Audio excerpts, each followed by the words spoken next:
Alors Lisa, donc vous êtes au Festival de Cannes pour parler cinéma, oui, mais pas que. Également pour parler de la question des femmes dans l'industrie du cinéma, via les talks Women in Motion. Quelles sont les plus grandes difficultés que vous ayez rencontrées dans ce milieu-là en tant que femme? Alors moi j'ai l'habitude de dire que c'est pas dans ce milieu-là que j'ai rencontré le plus de difficultés en tant que femme. Je trouve que par rapport aux autres milieux, parce que par exemple j'ai travaillé dans la finance, je trouve qu'on donne toujours un espèce de crédit quand même aux femmes, dans le sens où au niveau artistique et créatif, on ne leur dénie pas un certain pouvoir, une certaine attraction. C'est vrai que souvent c'est le public féminin qui choisit les films, qui entraînent leur mari pour aller voir des films, etc. Donc on sait que ce que les gens appellent le cinéma de femmes, de filles, ça marche. Donc il y a quand même un certain crédit pour les femmes, en tout cas en France. C'est aux États-Unis où j'ai trouvé que c'était un peu plus bizarre, puisqu'il n'y a quasiment pas de réalisatrices aux États-Unis. Vous avez été mieux accueillie en France ou aux États-Unis en tant que réalisatrice? En fait, j'ai été mieux accueillie aux États-Unis parce que j'étais une rareté. C'est-à-dire qu'aux États-Unis, ils ont 4 femmes réalisatrices. C'est vraiment... Autant leurs studios sont gérés par des femmes, autant les productrices, il y a beaucoup de productrices, beaucoup de femmes, autant à l'artistique et à la fabrication des films, je pense que c'est là où on doit moins faire confiance à une femme aux États-Unis, bizarrement.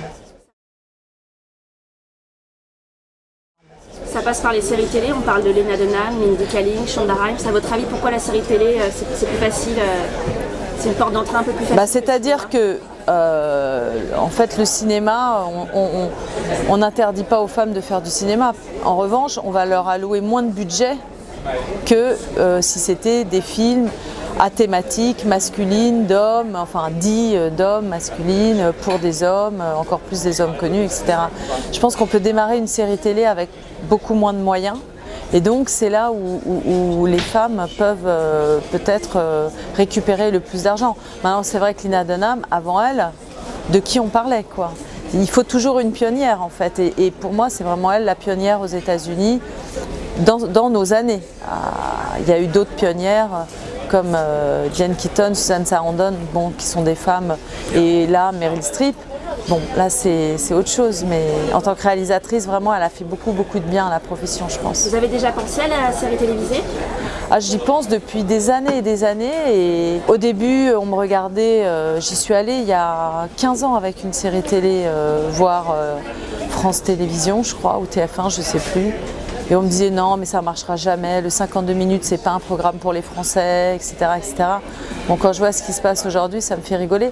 La France a vraiment un peu pris du retard, un peu comme avec le Minitel et Internet en fait. C'est un peu le même système. En France, on est persuadé de trucs, et puis le temps de se rendre compte qu'on avait tort, on prend bien 5 ans de retard à chaque fois. On en est là, on peut dire que le retard commence à être rattrapé parce qu'il y a des très belles choses en France. Le 8 mars dernier, vous avez lancé donc l'association No Gynophobie. Dans le dictionnaire, le mot est défini comme un néologisme désignant l'hostilité et la violence envers les femmes, du harcèlement de rue au viol de guerre. Comment avez-vous découvert ce terme encore trop méconnu? En fait, je ne l'ai pas vraiment découvert. J'ai voulu l'utiliser puisque je cherchais ce mot. Et je me suis rendu compte que je ne le trouvais pas dans ma mémoire, dans la mémoire collective, ce mot n'existait pas en fait. Je voulais dire comme racisme, je voulais dire racisme de femme quoi. Et puis on me dit non, il y a misogynie. Je dis oui, mais tu sens bien que le mariage forcé c'est pas vraiment de la misogynie. Donc comment on sait quoi? Parce qu'il y a misogynie, il y a sexisme, il y a en anglais gender equality, je sais même pas comment on le dit en français. Mais en fait c'est quoi le mot qui réunit tout ça? Et là le grand blanc quoi. Et je me suis dit, mais s'il n'y a pas de mots, comment on lutte? Comment on s'exprime? Comment on agit? Comment on recense? Comment on fait des statistiques? Puisqu'on n'a pas de mots. On peut pas, il y a des statistiques de l'antisémitisme, de l'islamophobie, de l'homophobie, il y a des statistiques pour toutes ces choses-là, mais il n'y a pas de statistiques pour les violences faites aux femmes en fait. C'est disparate, il y a d'un côté les viols, de l'autre côté les mariages forcés, de l'autre côté le plafond de verre, de l'autre côté les écarts de salaire. Ça englobe tout ça, la gynophobie. Et pour moi la gynophobie c'est justement un mot qui permet d'englober tout et pour dire il y a un problème et puis aussi de mettre un peu la lumière sur ceux que j'appelle les gynophobes. hein, parce que j'en ai un petit peu marre qu'on véhicule l'image des femmes victimes, violentées, etc. Même s'il faut en parler, qu'il faut les montrer, qu'il faut vraiment sortir ça, en fait on ne met jamais la lumière sur ceux qui les créent.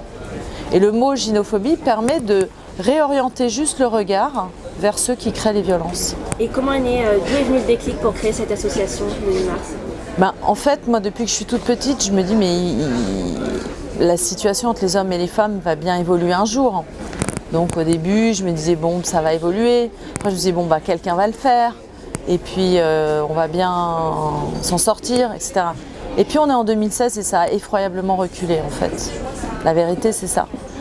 Et je me suis dit bon, je vais y aller alors. C'est-à-dire que, parce que moi je peux pas, vous savez je suis cinéaste, donc ça veut dire que quand j'ai une idée dans la tête, j'ai l'habitude qu'elle se réalise, puisque mon métier c'est d'être réalisatrice. Et là j'avais une idée dans la tête et je veux qu'elle se réalise. Et voilà, je me suis juré que quand je fermerai les yeux au moment de ma mort, plus aucune femme dans le monde ne souffrira du fait d'être une femme. Voilà, c'est ma prière, mon souhait, mon vœu, et je vais dédier ma vie à ça. En parallèle, vous avez lancé un appel à court-métrage afin de sensibiliser sur la question de la gynophobie. Il y a eu une forte participation. Ouais. Et c'est finalement Anna Apter et Laura Felpin qui ont gagné pour les baffes perdues. Ouais. Pourquoi celui-ci? Parce que elles ont fait un film avec les moyens du bord, mais du coup il y a une créativité extraordinaire dans leur film. C'est très moderne, il y a de l'humour. Et moi, justement, si je crée un t-shirt comme ça pour dire non, c'est parce qu'on a toute envie de dire stop, quoi. Non, ça suffit, quoi. On n'a plus envie de ça. Et elles l'ont dit avec humour et j'ai toujours été persuadée, puisque moi souvent j'utilise l'humour dans mes films, même si les gens me disent mais j'en reviens pas, j'ai pleuré 4 fois dans ton film et c'était censé être une comédie. Et en fait je pense que par l'humour, les gens comprennent mieux et plus vite. Et puis aussi, moi j'ai envie d'embarquer les jeunes générations. Et j'ai envie de tendre la main à la nouvelle génération parce que si moi j'y arrive pas, je me dis que les jeunes vont y arriver. Donc j'ai envie de leur parler à elles et de leur parler avec un langage qu'ils comprennent, qu'ils aiment, qui ne soit pas indigeste. Et voilà, et j'ai adoré leur humour. Et mercredi dernier, donc c'est tout frais, vous avez sorti le livre Manifeste ensemble contre la gynophobie aux éditions Stock. Ouais. Qu'est-ce qu'on peut y trouver dedans? C'est comme si on prenait un instantané, un Instagram de la situation des femmes aujourd'hui. On essaye de comprendre pourquoi on en est encore là. On essaye de réfléchir à comment s'en sortir. On essaye de prendre en fait une photo dans l'entreprise, dans les pays du monde, en France, un peu partout, et on dit où on en est. Et c'est des personnes très différentes qui réfléchissent d'un point de vue religieux, d'un point de vue social, d'un point de vue plus humoristique. Il y a plein de différents points de vue pour regarder le même problème et la même cause. Et c'est ça que j'aime bien, c'est que les gens sont souvent un peu perdus entre le sexisme, que finalement ils ne trouvent pas ça si grave que ça, le féminisme, que la plupart des gens n'ont plus envie d'être féministes, mais quand même on se rend bien compte qu'il y a un souci. Bon, il y a plein de problèmes et j'avais envie de pas figer ça, mais en tout cas de faire un petit instantané sur ce qui est proposé et possible aujourd'hui, et aussi ce qui est la réalité qui nous est souvent cachée. Vous avez évoqué le féminisme. Vous sentez-vous féministe? Bah oui, puisque je pense que en fait, le féminisme est un activisme.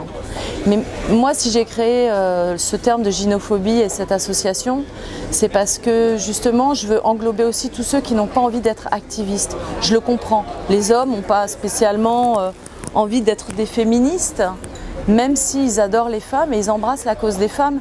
Mais souvent, je prends cet exemple, je dis c'est pas parce qu'on ne va pas à la Gay Pride qu'on est homophobe.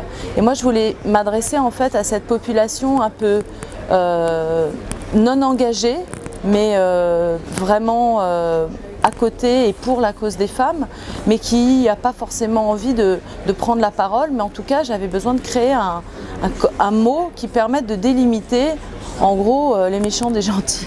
Aujourd'hui, dire je suis féministe, tout de suite on voit une nana super en colère qui déteste les mecs. Et les femmes d'aujourd'hui n'ont pas envie de ça, elles ont envie de glamour, elles se sentent quand même assez bien avec la génération des garçons d'aujourd'hui aussi.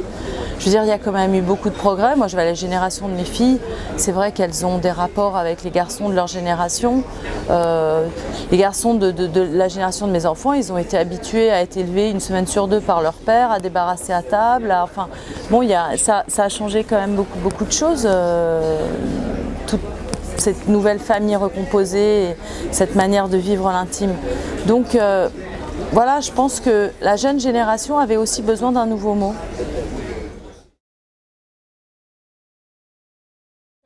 Quels sont les prochains projets de Noginophobie ? Eh bien déjà, on va sortir le livre. Après, on va essayer de trouver beaucoup de sous parce que le but, c'est vraiment de redistribuer tout l'argent aux associations sur le terrain. Et moi, j'ai vraiment plein d'actions dont je ne peux pas pour l'instant trop parler. Mais en tout cas, ce que je sais, c'est que l'argent, c'est le nerf de la guerre dans tous les combats. Quand on veut faire un film, il faut de l'argent. Quand on veut défendre une cause, il faut de l'argent. Et moi, mon but, là, c'est vraiment de créer un soutien international entre les femmes et les hommes du monde qui ont envie de dire non à cette situation. Voilà. Et il y a plein de moyens différents, il y a le micro-don, il y a,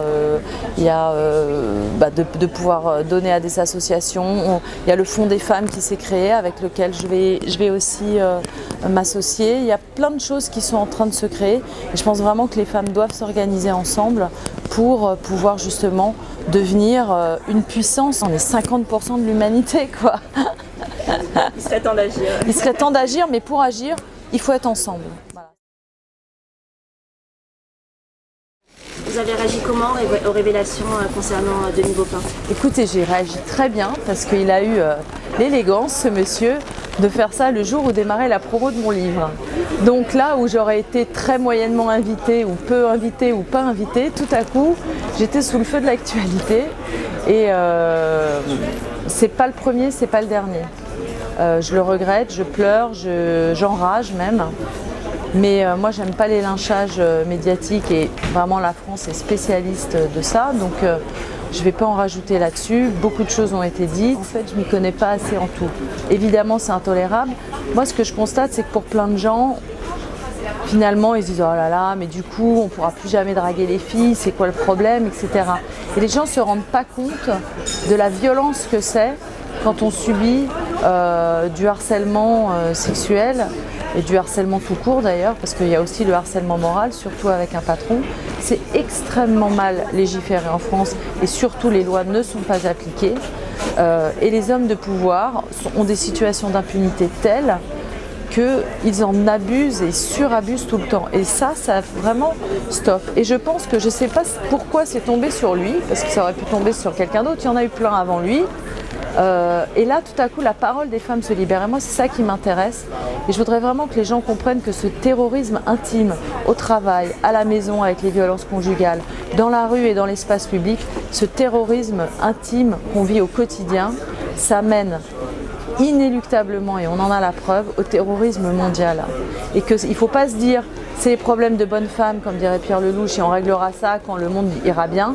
Moi, je dis le contraire, je dis le monde ne peut pas aller bien tant que ce problème-là n'est pas réglé. Il faut vraiment le vivre ensemble, ça commence par les hommes et les femmes, et on a, excusez-moi, beaucoup de travail pour en arriver là. On parle des femmes, on va parler d'une femme en particulier, Dalida. Ouais. Donc le 11 janvier 2017, va sortir votre biopic, donc Dalida. On connaît beaucoup la chanteuse à succès, mais moins la femme. Vous pouvez nous en dire plus ? En fait, Dalida, elle a une chanson qui s'appelle « Je suis toutes les femmes ». Et c'est ça qui m'a intéressée. C'est-à-dire qu'en un film, j'ai traité peut-être 9 femmes. Parce qu'elle a un petit peu le syndrome Zelig. Je ne sais pas si vous connaissez Woody Allen. Chaque fois qu'elle rencontrait un homme, elle se mettait un peu à son diapason. Alors c'est vrai que c'est une tendance féminine. On aime bien se mettre au service des hommes, leur plaire, leur faire plaisir, dire oui, etc. Ça l'a menée 2 fois à se suicider. C'est juste ça que je dis. Et c'est très difficile pour une femme, et peut-être encore plus pour une femme publique, de trouver son centre et son centre personnel. Et c'est quelqu'un qui a pourtant été à la recherche de ça. Elle est partie en Inde, elle a rencontré des gourous, elle a beaucoup pratiqué la méditation, l'hindouisme, elle a été voir des psys. Elle savait qu'il y avait une lumière au bout du tunnel. Et malheureusement, elle s'est arrêtée au milieu du tunnel parce qu'elle s'est perdue dans cette recherche désespérée de l'amour à travers les hommes. Je pense que l'amour, il faut d'abord le trouver en soi et elle n'a pas eu le temps de le faire.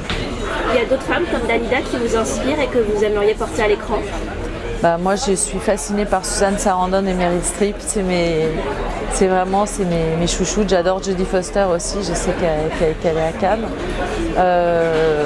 Il y a beaucoup d'histoires de femmes. En fait, dès que je lis un magazine féminin et qu'il y a marqué c'est mon histoire ou c'est ma vie, je me dis mais c'est magnifique quoi. Il y en a un qui fait ça génialement bien, c'est Ken Loach. C'est mon idole.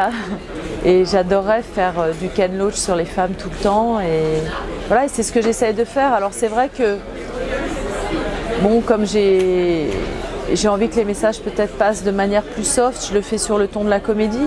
Mais si vous regardez bien, tous mes films vraiment redonnent du pouvoir aux femmes à l'intérieur d'elles-mêmes. Et je pense que ce qui manque avant tout aux femmes, c'est ce sentiment inéluctable que vraiment elles sont indestructibles et fortes. Et vraiment, je rêve que toutes les femmes du monde reprennent confiance en elles. En fait, voilà. Moi, j'ai écrit un livre quand j'avais 25 ans. Quand j'avais 30 ans. Et j'ai écrit un livre qui s'appelait Manuel à l'usage des jeunes filles qui devraient dire non, qui auraient dû dire non. Et en fait, moi, je dis oui beaucoup parce que j'aime la vie, j'ai envie que les choses se fassent. Et c'est vrai que pour que ça se fasse, il faut dire oui. Mais on ne peut pas dire oui si on n'est pas sûr qu'on n'avait pas sincèrement envie de dire non.